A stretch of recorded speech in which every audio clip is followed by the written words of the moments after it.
good afternoon guys. Balik ulit tayo sa karagatan para magpatuloy sa ating mga pangarap. Halos 1 week din yung pahinga ko na walang dive. Medyo na busy sa buhay-buhay. Kaya ngayong hapong ito, balik ulit tayo dito sa nahulihan natin ng slender unicorn. Ito't napaka high tide. Malalim yung sisid natin ngayon. Pero okay pa rin yan. Try lang natin dito. Medyo malakas kasi pag umaga. Kaya hindi ako makalis papuntang Gakot. Kumakalma lang pag mga ganitong oras na, alas 3, hapon na. So ayun yung paboritong spot natin. Sa mga bago pa lang sa channel ko, mag-subscribe kayo para lagi kayong updated sa mga ganitong video na ilalabas ko. Maraming salamat po. At pagkalod ko dito ng spear gun guys, dito lang sa mababaw, eto nakikita ako dito ng needlefish, napakalaki na rin. Kaya tinay ko itong patamaan at habulin. Binawag naman ito kung tawagin dito sa probinsya namin.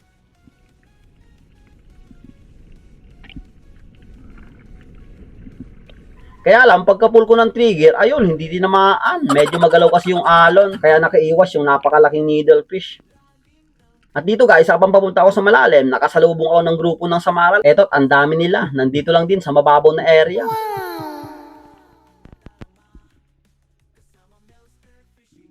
Minsan ko lang makita etong grupo ng Samaral dito sa spot na to, kaya hinayaan ko na lang.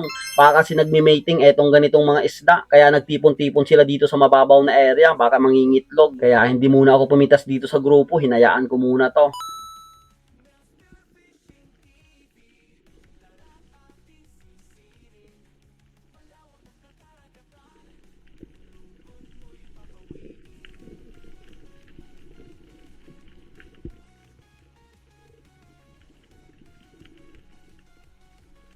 Pagkatapos kong maka-warm up doon sa mababaw, diretso na ako dito sa malalim. Nakailang dive na rin ako dito pero hindi pa rin nagpapakita yung slender unicorn.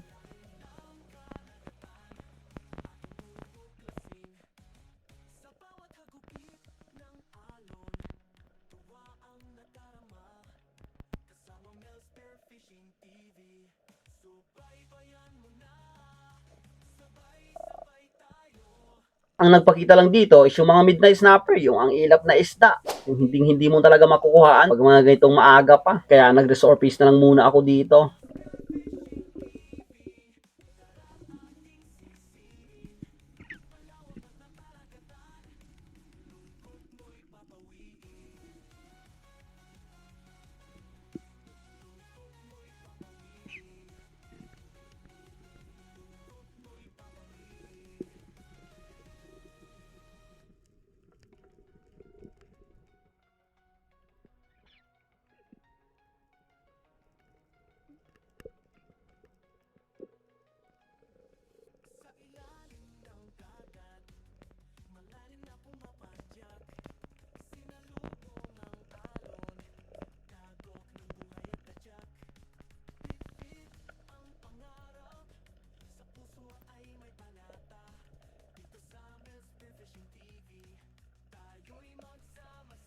Sa pagbalik ko dito sa ilalim guys, eto ang nagpakita sa akin. Isang napakalaking slick unicorn. Nagtataka ako kung ba't meron dito ngayon ito at mag-isa lang siya.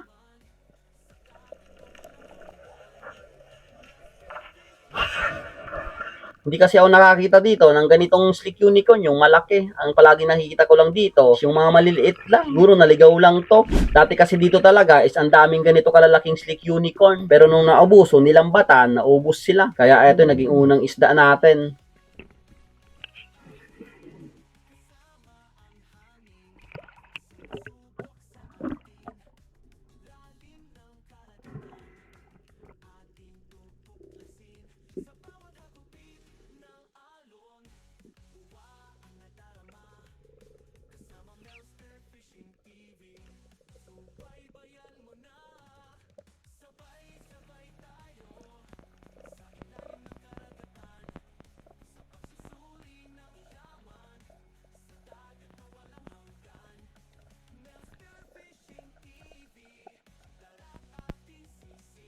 At buti lang sa dive na ito, eto nagpakita na yung mga slender unicorn pero hindi yung mga malalaki. Kaya pumili na muna ako dito sa grupo ng pinakamalaki.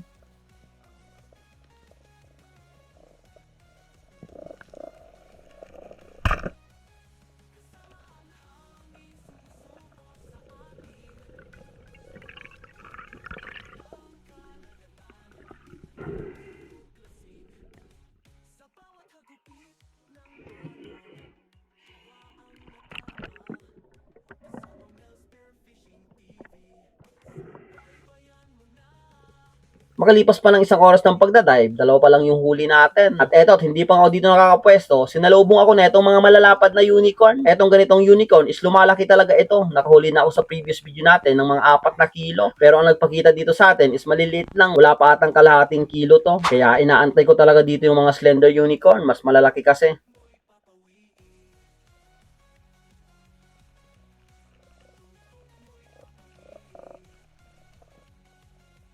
At buti na lang, may napansin akong malaking lumapit dito. Dito sa hulihan ng mga maliliit. Kaya tinay ko itong patamaan.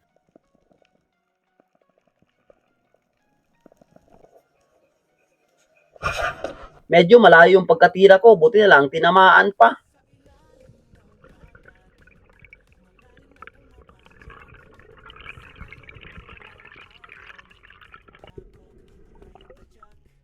At eto, pagkalapit ko nga dito sa isda, napakadaplis na yun, tama ko dito. Pero okay lang yan, hindi talaga napupunit ang slender unicorn dahil matigas ng balat. Daplis na.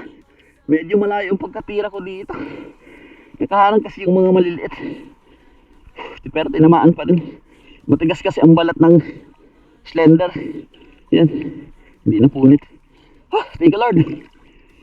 522. Sana madagdagan pa.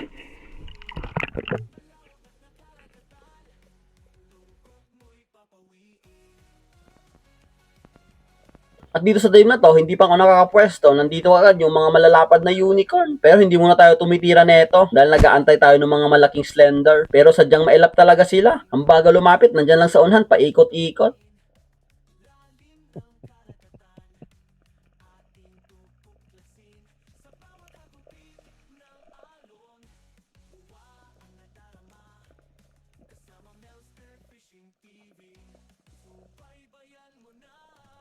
At dahil nga paubos na yung hangin ko dito, kumuha ulit ako na itong isang maliit na unicorn.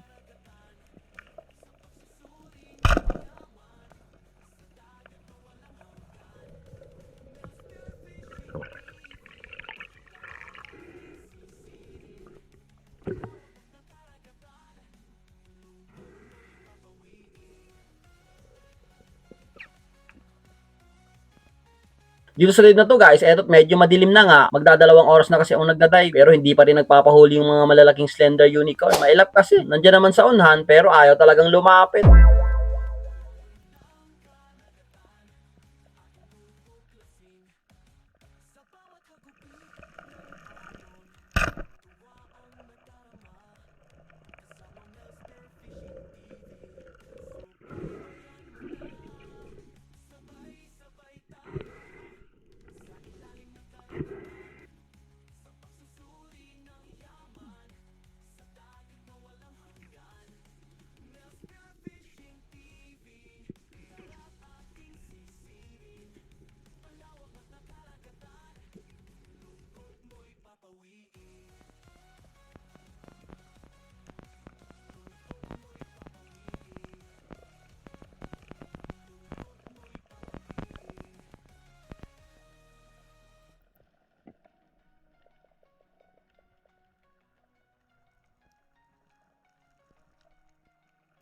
At buti na lang sa pagbalik ko dito sa ilalim, eto't may lumapit sa aking napakalaking slender. Na curious sa kapugian ko dito sa ilalim. Medyo madilim na kasi.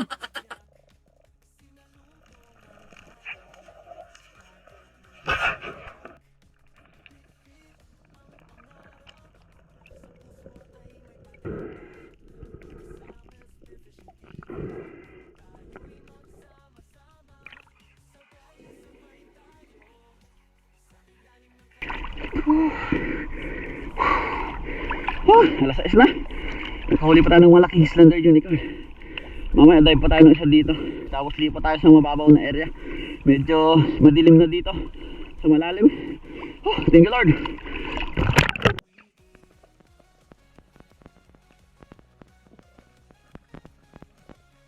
Pagbalik ko dito sa ilalim guys, eto't napakadilim na nga at napakabilis na lumapit etong mga maliliit na slender unicorn. Pero nag-aantay pa rin tayo ng mga malalaki. Akala ko dito, tuluyan ang lalapit yung mga malalaki. Pero nandyan lang talaga sa unan, paikot-ikot. Yung pinapauna is etong mga maliliit. Parang pinapain ng mga malalaki etong mga maliliit.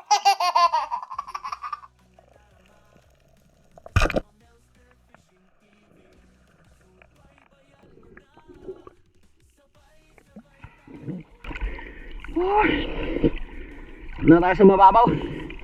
Madilim na dito. Nag-isa pa tayo. Hindi na ako pumili. Thank you Lord. At ito yung mga huli natin. Nakapitong piraso tayo. At pagdating ko dito sa mababaw na area, ito't napakadilim na yung ilalim. Pero nagtry pa rin ako. Nagbabaka sakaling may mahuli pa. At buti lang, may lumapit pang isang slick unicorn. Kaya kinuha ko na rin to. Pandagdag na rin sa huli natin. Pagkatapos na itong dive na to, umuwi na rin ako at ginabi na ako pag-uwi. Ayun guys, ginabi na naman tayo sa ating hanap buhay. Bukoy mabaho na. Nakarami din tayo kahit maliliit. Kinuha ko na itong mga ganito. Walang nagpakitang malaki. Pero okay pa rin, marami tayong huli. Siguro mga 10 kilo to. Ayan. Puro unicorn. So itong isda is hindi ko muna ibebenta. Dahil yung mga kapatid ko is babalik ng Manila. So papadala natin to para may ulam silang sariwa doon pagdating doon. At yung hindi umuwing kapatid ko para makatikim ng sariwang isda. So prepare ko lang to, lagay sa lalagyan. Dahil mamaya dadana yung barko. Sasakay na sila. Shoutout nga pala kay Edison Abac, Milagrosa Diyos, Rumil Navarre, Jaber Family, Federico Jaber Jr., Romeo Alcones, Alcones Family, Pancho Pantino, Lumugdong Family, Nene, Felix Jr., Jayford, Jason, Kint Jos, Ethan, Felix Lumugdong Family, Alexander Sidilia, Aldrin Aliano, Andy Monsanto, Michael Oria, Ami Friend, Maylisa Fernando Jr., Rodriguez Family, Macaranas Family, Armando Suaberdes, Rus Anbu, Gersan Villaresa, Durante Miranda, Elvera Miranda, Armando Suaberdes, Cesar Abling, Alex Bagao Jr., Patrick Pahalya, Alan Montoya, Johnny Heistin, Sophia Bagamasmad, Tani Feriol, Rafael Recto, Anthony Fadera, Anika Pedraza, Nelson Panturas, Felix and Nora Longcop, Corniro Family, Alexander Pesquera, Pesquera Family, Eduardo Yuson, Signos 44, Mario Fermejo, Danilo Adalem, Chad's Friends Adalem, Tricia Balaran, Ronnie Borja, Kasumpang Family, Boots, Ellen May, Mea Otzel, Agustin Elisis Kasumpang, Lysiel Anisito, Morales Family, Francis Orita, Yustado Oraya, Rafael Pablo, Tabilog Family, Manres, Jason Alijo, May Agnes Itoche, Prince Tyron, Danilo Silio Family, Francisco Family, Kayadong Family, Tingala Family, Flora Family, Rolly Ruiz, Mary Jean, Kane Paulo, Salibia, Noel Grigo, Lore Abidal, Rinaldo Mahilo, DB Pagsiat and Family, Ondoy Jemar, Limwil Dalo, Yang Alcantara, Pablo Alaw, Kuya J, Elmer, Francis Carl Banawa, Ronald Imbodo, Gawin Kier Abadejas, Johnny Tumampos, Arlina Tobias, Berly Banyares, Nestor De La Rosa, Jesse Buang, Mabahin Family, Alan Florania, Cristituto Kawaling, Jover Channel, Gilbert Ili, Casmer Gabad, Cesar Batul, Sane Estrella, Helson Ortohan, Nubi Saguimo, Julito Cuesta, Socrates Guarin, Ariel Daa Ilihido, Jeffrey Moreno and Family, J.R. Filerino, Joel Ranas, Erwin Labin Malayan, Ibla Murisa, sa Arenas Family and happy birthday to Eden noong April 24, Marlon Hamisola, Silos Family, Michael Mejia, Joel Bael, Glyn Siludo, Alberto Pantino, Bonifacio Arbalate, Felix Quiroy, Buell Family, Roel Talara, Erwin Lamberte, Tio Bong. Maraming salamat po sa inyong lahat. So hanggang dito lang muna guys yung video natin hanggang susunod nating episode. Maraming salamat sa inyong lahat sa walang sawang patuloy na sumusuporta sa munting channel ko. God bless you all po. See you on the next episode.